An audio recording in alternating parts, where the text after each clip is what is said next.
Friends, welcome to Neetha's taste land. നമ്മള് ഓണമായിട്ട് പായസം ഒന്നും ചെയ്തില്ല. എന്താന്ന് വെച്ചിട്ടുണ്ടെങ്കിൽ ഒന്നും ചെയ്തില്ല എന്നല്ല, നേരത്തെ പായസം ചെയ്തിരുന്നു. ഓണത്തിന് സ്പെഷ്യൽ ആയിട്ട് ചെയ്യാൻ വെച്ചിരുന്ന പായസത്തിൽ ഒരു പായസം മാത്രമേ ഞാൻ ചെയ്തുള്ളൂ. എന്താന്ന് വെച്ചിട്ടുണ്ടെങ്കിൽ ഇങ്ങനെ ഒരു സിറ്റുവേഷൻ പെട്ടെന്ന് വരുമ്പോൾ നമുക്ക് പായസം ഒന്നും ചെയ്യാൻ പറ്റിയ ഒരു മാനസികാവസ്ഥയൊന്നല്ല. ഞാൻ നേരത്തെ തന്നെ പറഞ്ഞിരുന്നു, കറികളൊക്കെ നേരത്തെ ഉണ്ടാക്കിയ റെസിപ്പികളാണ് ഇത്ര ദിവസമായിട്ടും ഇട്ടുകൊണ്ടിരുന്നത്, അല്ല പുതിയ റെസിപ്പികളല്ല. അപ്പൊ എന്താന്ന് വെച്ചാല് ഓണമായിട്ട് ഇനി മധുരം ഒന്നും ഇല്ല എന്ന് പറഞ്ഞിട്ടൊരു ബുദ്ധിമുട്ട് വേണ്ടല്ലോ എന്ന് വെച്ചിട്ട് സിമ്പിൾ ആയിട്ടൊരു മധുരം, ഓണത്തിനായിട്ടല്ല, ഓണം കഴിഞ്ഞു എങ്കിലും നമ്മളിന്ന് ഇപ്പോ അവിട്ടല്ലേ ആയുള്ളൂ, 3-ാം ഓണം ആയുള്ളൂ. അപ്പോ ഇന്നത്തെ സ്പെഷ്യൽ ആയിട്ട് നമ്മൾ ചെയ്യാൻ പോകുന്നത് നമ്മുടെ വീട്ടില് എല്ലാവർക്കും ഒരുപോലെ ഇഷ്ടപ്പെടുന്ന ഒരു മധുരമായിട്ടുള്ള വിഭവമാണ് നമ്മുടെ കപ്പലണ്ടി മിഠായി. കപ്പലണ്ടി മിഠായി എന്ന് പറഞ്ഞിട്ടുണ്ടെങ്കിൽ കൊച്ചു കുട്ടികൾക്ക് മുതൽ നമ്മുടെ വീട്ടില് പ്രായമായവർക്ക് എല്ലാവർക്കും കപ്പലണ്ടി മിഠായി ഇഷ്ടമായിരിക്കും. ഇപ്പൊ നമ്മള് ഷോപ്പിൽ നിന്ന് വാങ്ങിക്കുന്നതിനേക്കാൾ ടേസ്റ്റോട് കൂടി കപ്പലണ്ടി മിഠായി നമ്മൾ വീട്ടിലുണ്ടാക്കി കൊടുത്താൽ എങ്ങനെ ഇരിക്കും? എല്ലാവർക്കും നന്നായിട്ട് ഇഷ്ടപ്പെടില്ലേ? ആ റെസിപ്പിയാണ് നമ്മളിന്ന് ചെയ്യാൻ പോകുന്നത്. ഇതിനാണെങ്കിലും അധികം ഇൻഗ്രീഡിയൻസ് ഒന്നുമില്ല. പിന്നെ ചില കാര്യങ്ങൾ നമ്മൾ പറയുമ്പോൾ അത് അതുപോലെ തന്നെ ശ്രദ്ധിച്ച് ചെയ്യുകയാണെങ്കിൽ കറക്റ്റ് ആയിട്ട് കപ്പലണ്ടി മിഠായി നമുക്ക് ഉണ്ടാക്കിയെടുക്കാം. ഇല്ലാന്നുണ്ടെങ്കിൽ കപ്പലണ്ടിയുടെ മിക്സ് തണുത്തതിന് ശേഷം നമ്മൾ സ്പ്രെഡ് ചെയ്യാൻ നോക്കുകയാണെങ്കിൽ സ്പ്രെഡ് ചെയ്യാൻ പറ്റില്ല. അതാണ് കപ്പലണ്ടി മിഠായിൽ ശ്രദ്ധിക്കാനുള്ള ഏറ്റവും ഇമ്പോർട്ടന്റ് ആയിട്ടുള്ള കാര്യം. പിന്നെ എന്താന്ന് വെച്ചിട്ടുണ്ടെങ്കിൽ നമ്മള് കപ്പലണ്ടി വാങ്ങിക്കുമ്പോൾ നല്ല കപ്പലണ്ടി തന്നെ വാങ്ങിക്കുക. അതും ശ്രദ്ധിച്ചില്ല എന്നുണ്ടെങ്കിൽ കപ്പലണ്ടി മിഠായിക്ക് അത്ര ടേസ്റ്റ് ഉണ്ടാവില്ല. ഈ രണ്ട് കാര്യങ്ങൾ ശ്രദ്ധിക്കുക. അതുപോലെ തന്നെ കപ്പലണ്ടി മിഠായി ചെയ്യുമ്പോൾ ചൂടോടുകൂടി കട്ട് ചെയ്യുക. ഇല്ലാന്നുണ്ടെങ്കിൽ നമുക്ക് കറക്റ്റ് ആയിട്ട് അത് കട്ട് ചെയ്തെടുക്കാൻ പറ്റില്ല, തല്ലി പൊട്ടിച്ചെടുക്കേണ്ട അവസ്ഥയായി പോകും. അതുകൊണ്ടാണ് നമ്മൾ ചൂടോടുകൂടി കട്ട് ചെയ്യാന്ന് പറയുന്നത്. ഇത്രയും കാര്യങ്ങൾ ശ്രദ്ധിച്ചിട്ടുണ്ടെങ്കിൽ നമുക്ക് നല്ല പെർഫെക്റ്റ് ആയിട്ട് കപ്പലണ്ടി മിഠായി വീട്ടിലുണ്ടാക്കിയെടുക്കാം. അപ്പൊ നമുക്ക് എങ്ങനെയാണ് നമ്മുടെ കപ്പലണ്ടി മിഠായി റെഡിയാക്കാൻ നോക്കാം. നിങ്ങൾ ആദ്യമായിട്ടാണ് ഈ ചാനൽ കാണുന്നതെങ്കിൽ സബ്സ്ക്രൈബ് ബട്ടൺ ക്ലിക്ക് ചെയ്തതിന് ശേഷം അതിന്റെ റൈറ്റ് സൈഡിൽ കാണുന്ന ബെൽ ഐക്കണിലും കൂടി ക്ലിക്ക് ചെയ്യുക. അപ്പോൾ ഞാൻ അപ്ലോഡ് ചെയ്യുന്ന എല്ലാ വീഡിയോകളും ഉടൻ തന്നെ നിങ്ങളിലേക്ക് എത്തുന്നതായിരിക്കും.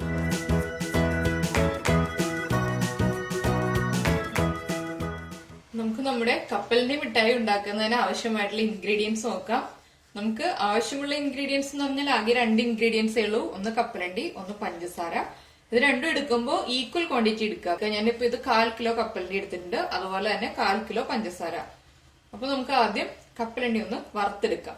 അപ്പൊ നമുക്ക് കപ്പലണ്ടി ഡ്രൈ റോസ്റ്റ് ചെയ്തെടുക്കാൻ വേണ്ടിയിട്ട് നമ്മൾ പാൻ ചൂടാക്കിയിട്ടുണ്ട്. ഈ ചൂടായ പാനിലേക്ക് കപ്പലണ്ടി ഇട്ട് കൊടുക്കുക. പിന്നെ നമ്മൾ സാധാരണ ചെയ്യുന്ന പോലെ തന്നെ അങ്ങ് ഡ്രൈ റോസ്റ്റ് ചെയ്തെടുക്കുക. കപ്പലണ്ടി ഡ്രൈ റോസ്റ്റ് ചെയ്യുമ്പോൾ ശ്രദ്ധിക്കേണ്ട കാര്യം എന്താണെന്ന് വെച്ചിട്ടുണ്ടെങ്കിൽ കപ്പലണ്ടി ഒന്ന് ചൂടാവുന്നത് വരെ നമ്മൾ ഹൈ ഫ്ലെയിമിൽ വെക്കുക. അതിനുശേഷം മീഡിയം ഫ്ലെയിമിൽ വെച്ചിട്ട് ഡ്രൈ റോസ്റ്റ് ചെയ്തെടുക്കുക. എന്താണെന്ന് വെച്ചിട്ടുണ്ടെങ്കിൽ കപ്പലണ്ടി ഇട്ട് എപ്പോഴും നമ്മൾ ഹൈ ഫ്ലെയിമിൽ തന്നെ വെച്ചിരിക്കുകയാണെന്നുണ്ടെങ്കിൽ കപ്പലണ്ടിയുടെ ആ ഒരു പുറം ഭാഗം വേഗം തന്നെ കരിഞ്ഞതുപോലെ, അതിന്റെ തൊലിയൊക്കെ വേഗം തന്നെ കരിഞ്ഞു വരും. ഇൻസൈഡ് കറക്റ്റായിട്ട് കുക്കായി വരില്ല. അപ്പൊ കപ്പലണ്ടി കറക്റ്റായിട്ട് പൊട്ടി വന്നാലേ അത് കറക്റ്റായിട്ട് കുക്കാവുള്ളൂ. അതുകൊണ്ടാണ് മീഡിയം ഫ്ലെയിമിൽ വെക്കാന്ന് പറയുന്നത്. ആദ്യം ചൂടായി വരുന്നത് വരെ ഹൈ ഫ്ലെയിമിൽ തന്നെ വെച്ച് ഇളക്കി കൊടുക്കുക. പിന്നെ മീഡിയം ഫ്ലെയിമിലേക്ക് മാറ്റിയതിനു ശേഷം ഇളക്കി കൊടുക്കുക. എല്ലാ സൈഡും ഒരുപോലെ കുക്കാവണം. എല്ലാ കപ്പലണ്ടിയും പൊട്ടി വരണം. അത്രയേ ഉള്ളൂ കപ്പലണ്ടി റോസ്റ്റ് ചെയ്യാന്നുള്ളതിൽ. അപ്പൊ ഇതിന് റോസ്റ്റ് ആയി വരട്ടെ. അപ്പൊ നമ്മുടെ കപ്പലണ്ടി എല്ലാം പൊട്ടിക്കഴിഞ്ഞു. കപ്പലണ്ടിയുടെ തൊലിയുടെ കളറൊക്കെ ചേഞ്ച് ആയി വരുന്നുണ്ട്. അപ്പൊ നമ്മൾ കപ്പലണ്ടി വാങ്ങിക്കുമ്പോൾ ശ്രദ്ധിക്കേണ്ട കാര്യം എന്താണെന്ന് വെച്ചിട്ടുണ്ടെങ്കിൽ സൂപ്പർ മാർക്കറ്റുകളിൽ 2-3 ക്വാളിറ്റിയിലുള്ള കപ്പലണ്ടി ഉണ്ടാവാറുണ്ട്. അപ്പൊ നമ്മൾ ഫസ്റ്റ് ക്വാളിറ്റി കപ്പലണ്ടി തന്നെ വാങ്ങിക്കുകയാണെങ്കിൽ അതായിരിക്കും കപ്പലണ്ടി മിഠായിക്ക് ടേസ്റ്റ് ഉണ്ടാവുക. കപ്പലണ്ടി മിഠായി എന്നല്ല, വെറുതെ കപ്പലണ്ടി ഡ്രൈ റോസ്റ്റ് ചെയ്തിട്ട് കഴിക്കാനാണെങ്കിലും നമുക്ക് ടേസ്റ്റ് ഉണ്ടാവുന്നത് ഫസ്റ്റ് ക്വാളിറ്റി തന്നെ വാങ്ങിക്കുമ്പോഴായിരിക്കും. അല്ലാന്നുണ്ടെങ്കിൽ ക്വാളിറ്റി കുറയുമ്പോൾ മോശമായ കപ്പലണ്ടി ഉണ്ടാവും. നമ്മളിപ്പോൾ കപ്പലണ്ടി കഴിക്കുമ്പോൾ ആ ഒരു എന്താ പറയുക, അതിന്റെ ഒരു ആ ടേസ്റ്റ് വ്യത്യാസം വരും. നമ്മൾ ഉദ്ദേശിക്കുന്ന രീതിയിലുള്ള ക്വാളിറ്റി കപ്പലണ്ടി മിഠായിക്ക് ഉണ്ടാവില്ല, ടേസ്റ്റും ഉണ്ടാവില്ല. അതുകൊണ്ടാണ് നല്ല ക്വാളിറ്റി കപ്പലണ്ടി തന്നെ വാങ്ങിക്കാന്ന് പറയുന്നത്. അപ്പൊ ഇനി നമുക്ക് ഫ്ലെയിം ഓഫ് ചെയ്തതിന് ശേഷം ഇതിന്റെ ചൂടൊന്ന് കുറയുമ്പോൾ, വല്ലാതെ അങ്ങ് തണുത്തു പോകണ്ട, ചൂടൊന്ന് മാറി വരുന്നതനുസരിച്ച് നമുക്ക് ഇതിന്റെ തൊലി കളഞ്ഞെടുക്കാം. അതിനുശേഷം ബാക്കിയുള്ള കാര്യങ്ങൾ ചെയ്യാം. അപ്പൊ ഞാൻ ഫ്ലെയിം ഓഫ് ചെയ്യാൻ പോവാണ്.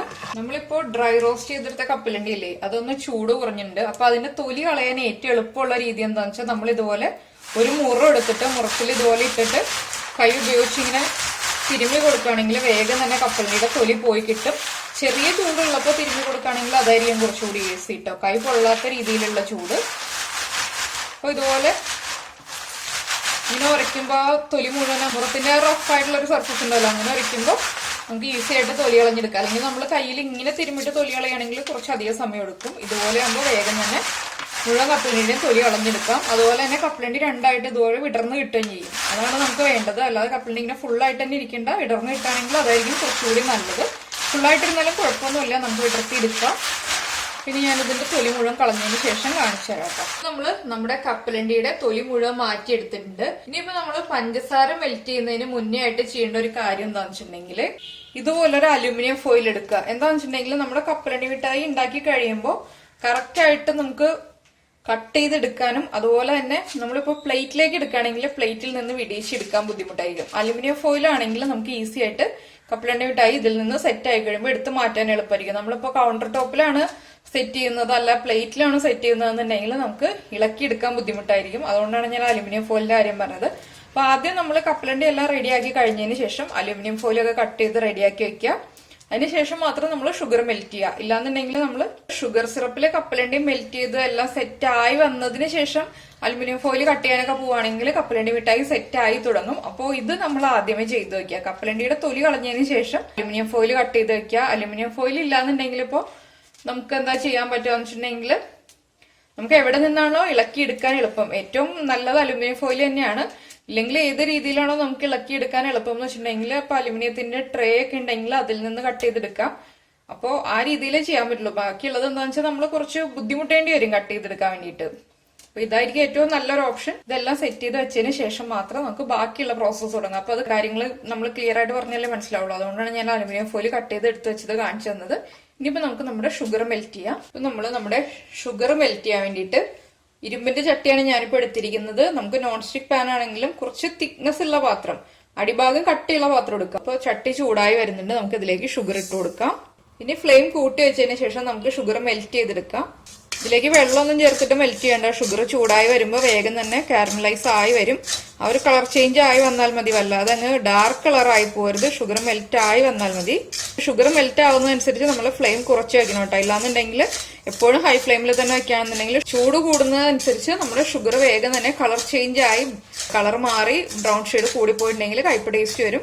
അപ്പൊ അതുപോലെ തന്നെ നമ്മളിതിപ്പോ അലുമിനിയം ഫോയിൽ സെറ്റ് ചെയ്ത് വെക്കുക. അലുമിനിയം ഫോയിൽ സെറ്റ് ചെയ്ത് വെക്കാന്ന് വെച്ചിട്ടുണ്ടെങ്കിൽ അലുമിനിയം ഫോയിലാണ് നമ്മൾ ഈ കപ്പലണ്ടി മിഠായി സെറ്റ് ചെയ്യുന്നതെന്നുണ്ടെങ്കിൽ അലുമിനിയം ഫോയിൽ അടുപ്പിച്ച് വെക്കുക. ഇല്ലാന്നുണ്ടെങ്കിൽ ഏത് പാത്രത്തിലാണോ നമ്മൾ കപ്പലണ്ടി മിഠായി സെറ്റ് ചെയ്യുന്നത് ആ പാത്രമൊക്കെ അടുപ്പിച്ച് വെക്കുക. അതിനുശേഷം മാത്രമേ ഷുഗറിന്റെ കാര്യങ്ങൾ നമ്മൾ സ്റ്റാർട്ട് ചെയ്യാൻ പാടുള്ളൂ. അതെന്ന് വെച്ചാൽ വേഗം തന്നെ സെറ്റ് ആയി പോകുന്നത് കൊണ്ടാണ് നമ്മൾ റിപ്പീറ്റ് ചെയ്ത് പറയുന്നത്. ഷുഗർ ഒന്ന് മെൽറ്റ് ആയി വരട്ടെ. ഇനി ഇപ്പോൾ നമ്മുടെ ഷുഗർ മെൽറ്റ് ആയി തുടങ്ങുന്നതിന്റെ സ്റ്റേജ് ആണ് കേട്ടോ ഈ കാണുന്നത്. ഷുഗർ ആദ്യം തന്നെ നമ്മൾ ഇടുമ്പോൾ ഉള്ള തരികളല്ല, ഇതുപോലെ തന്നെ മെൽറ്റ് ആയി വരുമ്പോൾ ഇതുപോലെ വലിയ വലിയ തരികളായി വരും. പിന്നെ അത് മെൽറ്റായി ആ ലിക്വിഡ് ഫോമിലേക്ക് ആയി മാറും. ഇതൊക്കെ അറിയാത്ത ആളുകൾക്ക് വേണ്ടിയാണ് പറഞ്ഞു തരുന്നത്. ഞാനിത് ഫ്ലെയിം കൂട്ടിയും കുറച്ചും വെച്ച് അഡ്ജസ്റ്റ് ചെയ്തുകൊണ്ടിരിക്കുകയാണ്.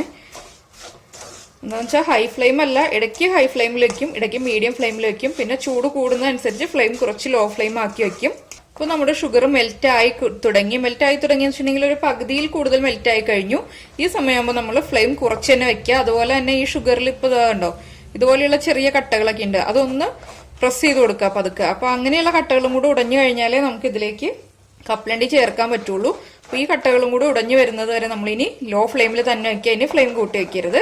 ഇനി കൈ എടുക്കാതെ ഇളക്കി കൊടുക്കുക വേണം. അതുപോലെ തന്നെ നമ്മൾ കപ്പലണ്ടി അടുപ്പിച്ച് തന്നെ വെക്കുക. തൊലിയൊക്കെ കളഞ്ഞ് വെച്ചിരിക്കുന്ന കപ്പലണ്ടി അടുപ്പിച്ച് തന്നെ വെക്കുക. ഇതൊക്കെ ചെയ്ത് വെച്ചിട്ട് നമ്മൾ കപ്പലണ്ടിയൊക്കെ എടുക്കാൻ വേണ്ടിയിട്ട് മാറി പോരുത്. അപ്പൊ ഇതിന്റെ കൺസിസ്റ്റൻസി തെറ്റിപ്പോവും ഷുഗറിന്റെ. അപ്പൊ നമ്മുടെ ഷുഗർ നന്നായിട്ട് മെൽറ്റ് ആയി കഴിഞ്ഞു. ഇതിലേക്ക് നമുക്കിനി കപ്പലണ്ടി ചേർക്കാം. കപ്പലണ്ടി ചേർത്തു. ഇനി ഞാൻ ഫ്ലെയിം ഒന്ന് ഓഫ് ചെയ്യാണ്. എന്താണെന്ന് വെച്ചിട്ടുണ്ടെങ്കിൽ ഇതൊന്ന് മിക്സ് ചെയ്തതിന് ശേഷം നമുക്ക് കപ്പലണ്ടിയിലേക്ക് ഷുഗർ നന്നായിട്ട് മിക്സ് ആയി കഴിയുന്നത് വരെ ഇളക്കി കൊടുക്കണം. കപ്പലണ്ടിയിലേക്ക് മുഴുവൻ ഷുഗറും നന്നായിട്ട് പിടിച്ചു വരും.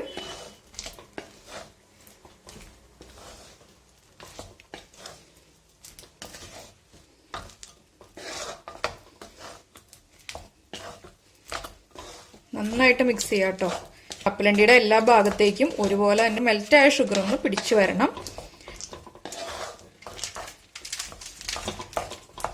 നമ്മൾ കപ്പലണ്ടി ഇട്ട ഉടനെ തന്നെ ഫ്ലെയിം ഓഫ് ചെയ്തതാണ്. ഇനി ഫ്ലെയിം ഓൺ ചെയ്യുന്നില്ല. എന്താണെന്ന് വെച്ചിട്ടുണ്ടെങ്കിൽ നമ്മുടെ ഈ ചട്ടിയുടെ ചൂടിലിരുന്നിട്ട് തന്നെ ഇത് കറക്റ്റായിട്ട് മിക്സ് ആയിക്കോളും. ഇനിയിപ്പോൾ നമ്മൾ റെഡിയാക്കി വെച്ചിരിക്കുന്ന അലുമിനിയം ഫോയിലിലേക്ക് ഈ കപ്പലണ്ടിയുടെ മിക്സ് ഇട്ട് കൊടുക്കാം. ഇപ്പൊ നമ്മൾ നമ്മുടെ കപ്പലണ്ടിയുടെ മിക്സ് നമ്മുടെ അലുമിനിയം ഫോയിലിലേക്ക് ഇട്ടു. അലുമിനിയം ഫോയിലേക്ക് ഇട്ടതിന് ശേഷം ഞാനിപ്പോ ചപ്പാത്തിയുടെ റോളർ ഉണ്ടല്ലോ ചൂടോടുകൂടി തന്നെ ഉരുട്ടാണ്. ഇല്ലാന്നുണ്ടെങ്കിൽ എല്ലാ ഭാഗത്തേക്കും ഒരുപോലെ സ്പ്രെഡ് ആയി വരില്ല. അതുകൊണ്ടാണ് നമ്മൾ ചൂടോടുകൂടി തന്നെ ഉരുട്ടിയെടുക്കുന്നത്. പിന്നെ നമ്മുടെ അലുമിനിയം ഫോയിൽ നമ്മളൊരു മാസ്കിംഗ് ടേപ്പ് വെച്ചിട്ട് 4 സൈഡ് ഇതുണ്ടോ ചുറ്റും ഒട്ടിച്ച് വെച്ചിട്ടുണ്ട്. എന്താണെന്ന് വെച്ചിട്ടുണ്ടെങ്കിൽ നമുക്ക് ഈസി ആയിട്ട് ഇത് റോൾ ചെയ്യണം എന്നുണ്ടെങ്കിൽ അലുമിനിയം ഫോയിൽ അനങ്ങിക്കൊണ്ടിരുന്നുണ്ടെങ്കിൽ റോൾ ചെയ്തെടുക്കാൻ പറ്റില്ല. അതുകൊണ്ടാണ് ഇങ്ങനെ ഒട്ടിച്ച് വെച്ചിരിക്കുന്നത്. ഇപ്പൊ നമ്മള് നമ്മുടെ കപ്പലണ്ടി മിഠായി സ്പ്രെഡ് ചെയ്തിട്ടുണ്ട്. ചൂടോടുകൂടി സ്പ്രെഡ് ചെയ്തില്ല എന്നുണ്ടെങ്കിൽ നമുക്ക് കറക്റ്റ് ആയിട്ട് സ്പ്രെഡ് ചെയ്തെടുക്കാൻ പറ്റില്ല. ഇനിയിപ്പോ നമുക്ക് ഈ ചൂടോടുകൂടി തന്നെ ഒരു കത്തി ഉപയോഗിച്ചിട്ട് ചെറുതായിട്ട് കട്ട് ചെയ്തെടുക്കാം. അതിപ്പോ നമ്മളുടെ കയ്യിലൊരു സ്കെയിൽ ഉണ്ടെങ്കിൽ സ്കെയിൽ വെച്ചിട്ട് കട്ട് ചെയ്യാതിരിക്കും എളുപ്പം. അപ്പൊ ഞാനൊന്ന് കട്ട് ചെയ്തിട്ട് സെറ്റ് ചെയ്യാൻ വെക്കട്ടെ കേട്ടോ. അപ്പൊ നമ്മുടെ കപ്പലണ്ടി മിഠായി നമ്മൾ ഇതുപോലെ ചെറുതായിട്ട് കട്ട് ചെയ്തെടുത്തിട്ടുണ്ട്. അപ്പൊ ഇത് സ്കെയിൽ വെച്ചിട്ടൊന്നും അല്ലാട്ടോ കട്ട് ചെയ്തേക്കുന്നത്. അതുകൊണ്ട് കറക്റ്റ് അളവിലൊന്നും ആയിരിക്കില്ല. എന്താണെന്ന് വെച്ചിട്ടുണ്ടെങ്കിൽ ഞാൻ സ്കെയിൽ എടുത്ത് വെക്കാൻ മറന്നുപോയി. നമ്മളിപ്പോ ഗസ്റ്റിനൊക്കെ കൊടുക്കാൻ വേണ്ടിയിട്ടൊക്കെ ഉണ്ടാക്കുകയാണെങ്കിൽ കറക്റ്റ് ആയിട്ട് സ്കെയിലൊക്കെ വെച്ചിട്ട് കറക്റ്റ് വലിപ്പത്തിലൊക്കെ കട്ട് ചെയ്തെടുക്കുക. ഇതിപ്പോ നമുക്ക് വീട്ടിൽ കഴിക്കാൻ തന്നെ ആയതുകൊണ്ട് എങ്ങനെയാണെങ്കിലും കട്ട് ചെയ്തെടുക്കുക. നമുക്ക് ഇതൊന്ന് വിട്ട് വരിക എന്നുള്ളത് മാത്രമല്ലേ ഉള്ളൂ. അപ്പൊ അതുകൊണ്ട് കുഴപ്പമൊന്നുമില്ല. ഇനിയിപ്പോ ഇതൊന്ന് സെറ്റ് ആയി വരട്ടെ. വേഗം തന്നെ സെറ്റ് ആയി വരും. എന്താണെന്ന് വെച്ചിട്ടുണ്ടെങ്കിൽ ഇപ്പൊ ഇതുണ്ട് എന്റെ കയ്യില് ചട്ടിയിൽ ഉണ്ടായിരുന്ന കപ്പലണ്ടി ഞാൻ കയ്യിലെടുത്ത് പിടിച്ചതാണ്. അപ്പൊ അതിപ്പോ സെറ്റ് ആയി തുടങ്ങി. ഒന്ന് ചൂട് കുറഞ്ഞു കഴിയുമ്പോൾ നമുക്ക് കഴിക്കാം. അപ്പൊ ഇതിനി ചൂട് കുറഞ്ഞു കഴിഞ്ഞിട്ട് നമുക്ക് കാണാം. അപ്പൊ ഇതാ നമ്മുടെ കപ്പലണ്ടി മിഠായി എല്ലാം റെഡിയായി. നമ്മള് ചൂടോടുകൂടി തന്നെ കട്ട് ചെയ്ത് എടുക്കുന്നത് കൊണ്ടാണ് ഇതിന്റെ സൈഡ്സ് ഒക്കെ ഇത് കണ്ടോ കറക്റ്റ് ആയിട്ട് നമുക്ക് നമ്മൾ ഷോപ്പിൽ നിന്ന് വാങ്ങിക്കുന്ന പോലെ തന്നെ കട്ടായി കിട്ടുന്നത്. ചൂട് മാറിയതിന് ശേഷം കട്ട് ചെയ്തെടുക്കാൻ നോക്കുകയാണെങ്കിൽ നമുക്ക് ഇതുപോലെ കട്ട് ചെയ്തെടുക്കാൻ പറ്റില്ല. അപ്പോ എല്ലാവരും കപ്പലണ്ടി മിഠായി ഉണ്ടാക്കി കഴിച്ചതിന് ശേഷം ഫീഡ്ബാക്ക് അറിയിക്കുക. അതുപോലെ തന്നെ ലൈക്ക് ചെയ്യുക, ഷെയർ ചെയ്യുക, കമന്റ് ചെയ്യുക. സബ്സ്ക്രൈബ് ചെയ്യാത്ത ആളുകൾ സബ്സ്ക്രൈബ് ചെയ്യുക. നമുക്ക് നമ്മുടെ അടുത്ത വീഡിയോയുമായിട്ട് അടുത്ത ദിവസം കാണാം. താങ്ക്